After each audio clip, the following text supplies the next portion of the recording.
Hello everybody and welcome back to Screen Stars Kingdom Come Deliverance. About time I did a review for this game. I've been playing it now since the day of its launch, playing it almost daily.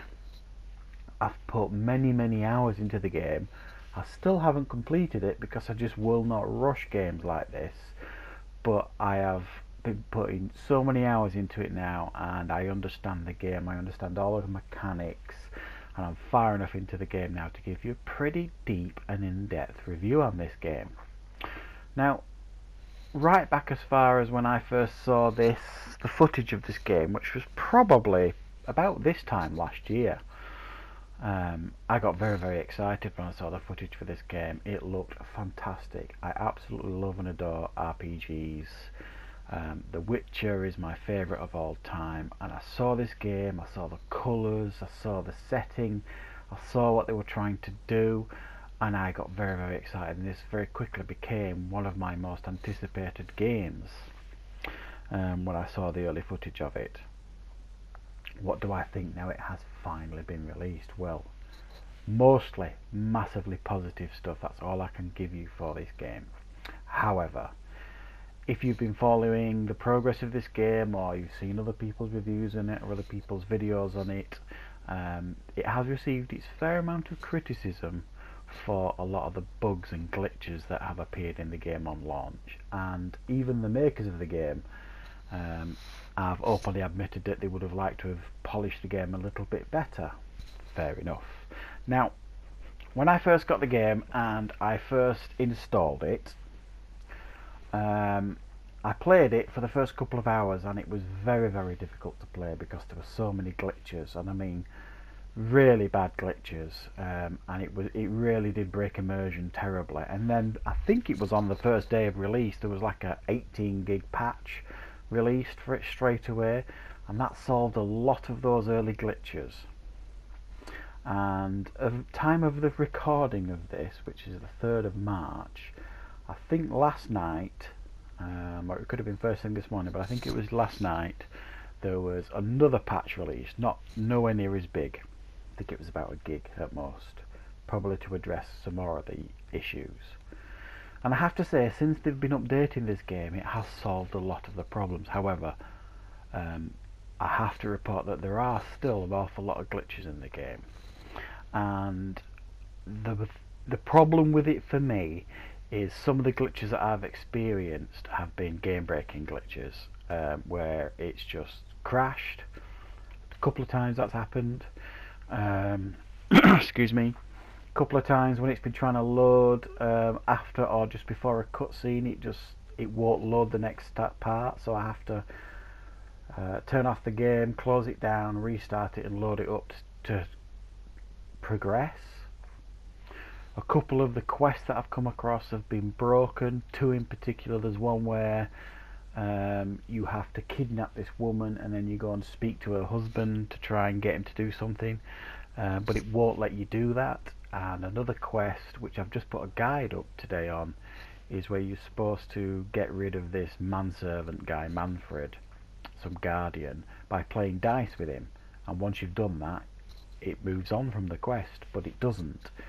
There's a glitch there. So this game, probably more than any game I've ever played, and don't get me wrong, Witcher had glitches and bugs, all the Assassin's Creeds early on release have them. All games of a similar ilk, RPGs, especially big open world RPGs, come with their fair share of glitches, but this is by far the most I've ever experienced.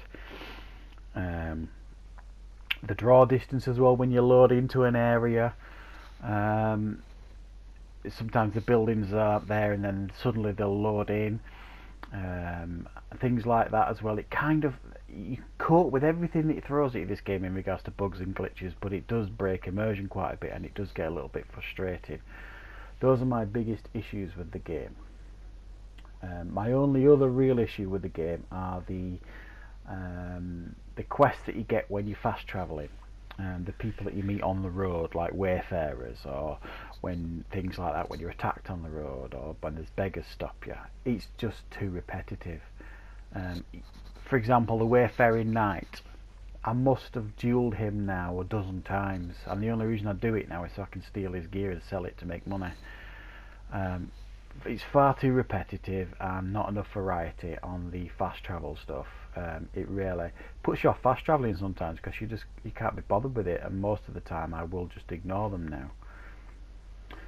Those are my main issues: the bugs, the glitches, and the repetitive nature of the fast travel missions, basically. Other than that, I have to say this game is amongst one of the greatest I have ever played. Those are the negatives gone.